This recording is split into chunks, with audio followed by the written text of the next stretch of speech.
Hello everyone, Mike Arnold here, co-founder of Patch Trading Partners along with Bob Iacchino. So just drifting sideways, letting the rotation zone catch up. Obviously didn't get 8 moving the price. Key support right now is coming in about 10,420. Going to really be watching about 10,400. If we close below that, start watching for the bigger pullback, which at this point would take me to about 10,200. Still same levels, the upside as discussed yesterday.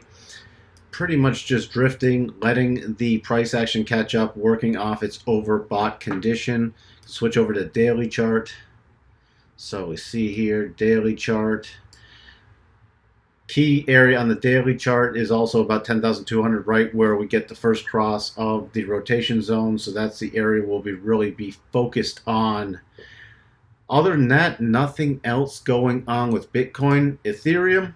Did my projection, GAN projection. This wasn't in yesterday's video. I mentioned it, but didn't put it on the video. Just showing we got a pausing bar, came back down, 171.64, dipped well below that, but then closed right on it, then rallying back up. At this point, then you can raise those levels or lower those levels to here. Rotation zone now against us. It briefly held this key support, this 173.60 area, and then dropped below it. That's why I had to do the GAN projections. We also came down to this little support level here. Key resistance now about 173.60. Then above that, we'd be watching for about 176.25 area.